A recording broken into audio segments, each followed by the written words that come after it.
Thank you, Mr. Chairman. Madam Attorney General, the central issue to me is this perception, frankly rooted in some realities of a dual-track or two-tiered justice system. And I know that you have dedicated your career to the pursuit of justice. I know you work for a blindfolded woman who's holding nothing but a set of scales. And I think it's important that she's blindfolded because she shouldn't see race, the gender, the socioeconomic status, the fame or lack of fame of the person in front of her. And I'm sure you've experienced it like some of the rest of us. It's not just the suspect or the target or the defendant. The witnesses have to have confidence in the justice system. The jurors have to have confidence in the justice system. The public has to have confidence in the justice system. So this dual track, different set of rules for certain people than for others. It frankly should not matter whether you are running for president or running late to a kid's ball game. The same rules ought to apply to everyone. So let me ask you this. Why do you think it's important to use official email to conduct official business? I believe it's important to do that. I think that certainly every department has chosen to craft the way in which they carry out their business, and it provides for a way of doing business in a secure system. So you use official email to conduct official business? Yes, sir, I do. Okay.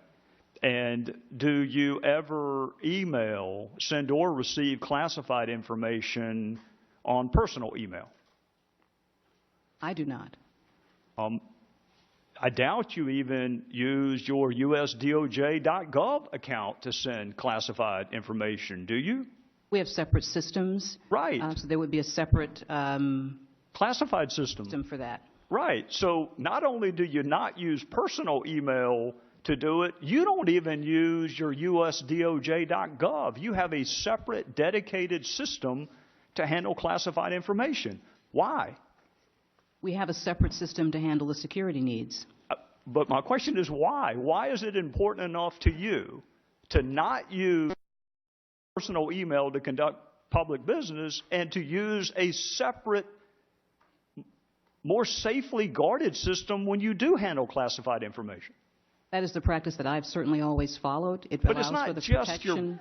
it's not just a personal preference, is it? No, it allows for the protection of the information, both on a regular system, because again, that's still sensitive, law enforcement types of matters, and then a classified system for separately classified information.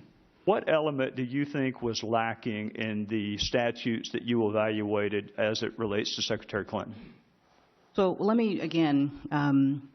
As I've indicated before, and I want to make it clear that, as I indicated before, while the reason why I would not be going into the analysis that was provided and the discussion that we had between myself and the team is because we protect our teams and that they have to be free to provide information and analysis in a confidential way without the fear or impact of there being a political influence on that. I understand and that is why I have not gone into that type of discussion. What I can tell you is that the team did evaluate the relevant statutes that were considered in this investigation. They looked at all of the facts and evidence, and as in every case, they applied them to that statute to determine whether the elements had been met. But my specific question to you, Madam Attorney General, is what element of which offense did you find lacking from an evidentiary standpoint? Well, I would say that in order to answer that, I would have to go into the entire level of analysis. Don't you think Yes. public perception in a single-track justice system is important enough that you could at least touch on what you thought was lacking? Congressman, in this case, we have taken the unusual step of discussing it in ways that the Department typically does not, in order to provide more clarity into this situation. And while I understand that it is frustrating to a number of people, civilians as well as members of this body, we have taken extraordinary steps to discuss this matter in ways that typically we do not, Let me ask you particularly when this. charges are not brought. And as I indicated before, just so it's clear, my reasons for not going into the substance of the information that I receive and review before I made my decision to accept the recommendation are that the teams that I work with, whether it's this case or any other, be free to provide confidential analysis, discussion, without the input of any With all due kind respect, of political Madam Attorney General, influence. you can do all of what you just described and still tell the people what element. I mean, the elements of a criminal offense are public, so there's no secret there. And for you to go through the elements and say, as Director Comey did, he said there was no specific intent. I'm out of time, but I suspect you have prosecuted reckless homicide cases, haven't you? In the context of violent crime. How about involuntary manslaughter? For the department or personally? No, just as a prosecutor. There's involuntary manslaughter. There's reckless homicide. There's felony DUI where you really didn't mean to hurt anybody. You really didn't, but you did. And this lack of specific intent is not a defense in any of those cases.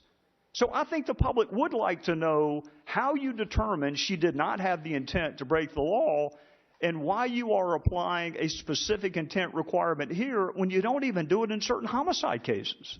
Well, Congressman, as I've said, I think you've mentioned a number of state cases there.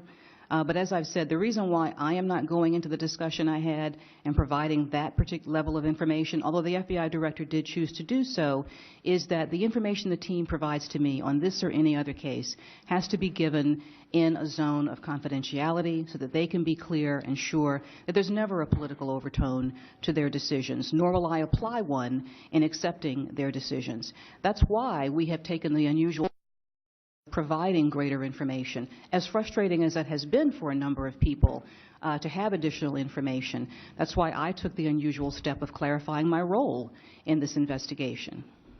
Well, I'm out of time. The only thing I find frustrating is that even after this and Director Comey, people still believe that if you are famous, there's a different set of rules than if people don't know your name. And I think you're missing a wonderful opportunity to say with specificity which evidentiary element you found lacking. So Congress can go fix the statute if you think we need to. But right now, we have no idea whether or not a President Lynch could do exactly what Secretary Clinton did or whether President Clinton could do exactly what Secretary Clinton did. And I think that lack of clarity is bad for the Republic.